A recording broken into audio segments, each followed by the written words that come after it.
So we're remembering that we're looking at a mindset shift in educational psychology, which obviously trickles down in education. So we move from the child deficit model, which is like the medical model, where the child is the problem and all we do is assess. We try to cure the child, diagnose the child, label the child, and keep them separate unless they fit in. We're now looking at a systems approach, and we think of the biological model, all of the various systems and levels that are surrounding the child and impacting the child. And now we're looking towards how does the systems help to prevent the learning barrier? How do we promote health? How are we more supportive, collaborative, person focused, which is very important, not just looking at the result and the end game, but actually looking at the process and considering what the person is going through. Considering the context, so the African context will be different, for example, to the American context, will be different to the Congolese context. So definitely looking at the context, even within South Africa itself, a more affluent area will be very different to a less advantaged area as well. And then we obviously are individually focused as well as systemically or systematically focused as well. Okay, and we come back to what we know about the biological model, and I want to go through it again because it's very important that you really grasp this concept and understand how the different levels work. You need to please refer back to this video as much as possible if you do find it challenging to understand what exactly the biological model entails. So if we look at the center, this is where the individual is, and the individual here in the center is impacted, or rather is different according to their sex, their age, and of course their health as well. These are things we have to consider when we're looking at a child. So the ecological systems of the biological model, it says that we encounter different environments through our lifespan, and it has an influence on our behavior in different ways. Okay, and so the systems include, like you can see and like you know, the microsystem, the mesosystem, the exosystem, the macrosystem, and then the chronosystem as well. So let's start with the microsystem. So the microsystem is our direct environment that we have in our lives. So things like your families, your friends, your classmates, teachers, neighbors, and all other people that you are in direct. The microsystem is a setting in which we have direct social interactions with these, what we call social agents. And it states that we are not just recipients of the experience. We don't just get impacted when we socialize with these people in our microsystems, but we also contribute to the construction of this environment. We impact our family, our friends, and everyone else in our microsystem. Now we're moving on to the mesosystem, which is this over here. And you can see there's nothing written in this mesosystem. It involves the relationship. So you see how it differs from the microsystem. The mesosystem actually involves the relationships between the microsystems in your life. So if your peers and your school, the way they interact is your peers are in your school, and how do they affect each other? Family's effect on the school and the school's impact on the family. So for example, if you are have a family who's quite involved in the school process, and the school is quite interested in seeing what's happening in the family, so you're doing home visits and so on and so forth. Health services like the clinics, like the social services, the social workers and so on and so forth. How do they impact the family? Do they come in to support the family? The church group, does the church group support the family? Is there a lot of gossip and so on? So the church group obviously refers to any other religious affiliations and religious institutions as well.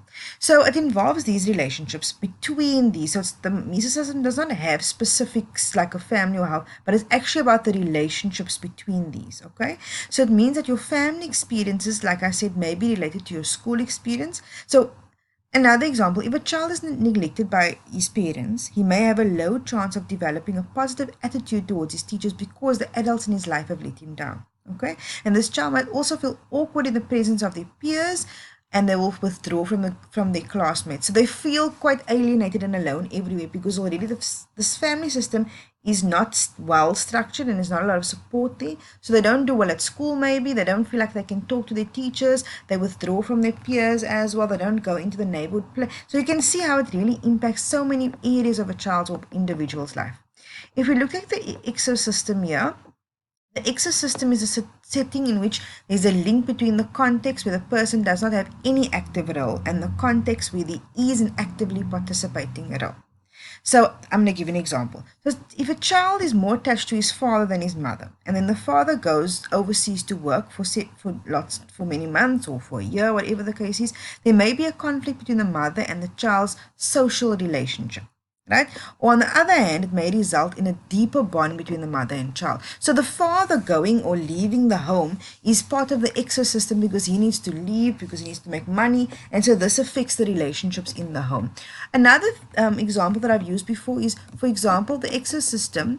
If the father's job is affected by the economy, so due to whatever's happening in the country, there is let's use mass medium. So say, for example, your father is in the industry of selling tires, and mass media says, you know what, tires are no longer good for the environment, we need to find another way to have our cars. This is just a very silly example, but we have to find another way for our cars to move. So the field or the area of tires and the production of tires is definitely going to reduce, and therefore your father is let out of work or let off work.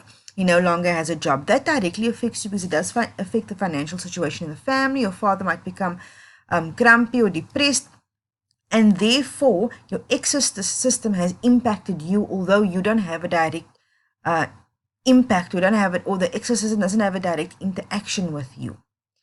I hope that makes sense. The ecosystem is a little bit hard to really grasp, but it takes some time. Do some reading and you will get there. Okay, and now we'll get to the macro system. It's the culture of an individual, the culture within which you grow up. So the cultural context involves the socioeconomic status of the person and his family, his ethnicity or race, and living in a still developing or third world country. So where do you live? What is the attitude of your environment? You live in a less advantaged area. This impacts the way that you see the world and you are in the world. So, for example, if being born into a poor family, it could make you work harder every day. It's just a basic example, but it's a possible way to understand it. Now, the chrono system is quite a difficult one to grasp as well, but it includes the transitions and shifts in one's life. So the chrono system isn't specifically a level, it's about the time. The chrono system talks about the time in which things happen. So this may involve the social, historical context, like for us going from apartheid, and apartheid ending in 1994, that is part of the chrono system, the change and the time, how the history has changed over time. So another example could be how divorce, it's a major life transition as well. It affects not only the parents, the mother and father, but also it affects the child's behavior. And according to a majority of research, children are negatively affected in the first year after divorce. The next years after that would reveal that the interactions within the family becomes more stable and agreeable because they become used to the fact that their parents are now divorced and that they've moved on. But that first year, that first life transition within the chrono system of change within the life of that child, even moving from primary school to high school, going from being a child to an adolescent to a teenager, all of these changes within the lifespan falls within the chrono system level. Okay, so the biological model is always going to be something that comes up for you, so you need to really get a grasp on it as early as possible. Keep this video and refer back to the explanation as much as you can, and just find out or find a method that will help you to best understand it. And if you still struggle, please feel free to let me know and we can go through it together. We also spoke about an asset-based approach, and an asset-based approach is focused on the individual strengths. So it's strengths focused, as opposed to looking at where you are struggling, what you're not doing well in. We're actually looking at where the individual is able to move themselves forward, where the person is able to stand up for themselves in terms of accomplishment to achievement, and it's about making the person feel like they have their own power in a situation. It looks at the resources and the capacities of a person, where it understands, and it's a very humanistic approach. Everyone has gifts, everyone has something to contribute, and it also looks at your aptitude. What are you good at? Are you very good at sport? Would this be a possible career for you? And also the opportunities. Are there opportunities in your direct systems? Are there opportunities in your environments that you are able to access, and it makes it possible for you to achieve different opportunities in your life and access different opportunities in your life and go into a different path than what you may have considered, for example. So this is the asset-based approach. We look at the individual and see what are they good at and what are they able to give to the community, for example. And so this is just a reminder, but like I said earlier, we're moving from a deficit approach or a medical approach or a child problem approach to an asset approach.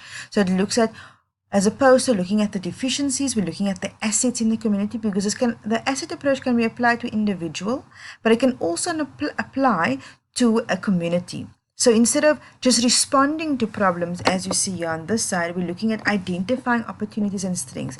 There are many studies about the effect that it has when people look at opportunities and assets rather than looking at problem focused. Is an interesting piece of research where medical or biohazardous medical kind of waste program, they said it would take something like 20 years or if not more, and 65 billion. I'm sorry if I don't get the numbers right, but I know it was something that it was really a long time it was going to take to clear up this area where there was lots of chemical waste and so on.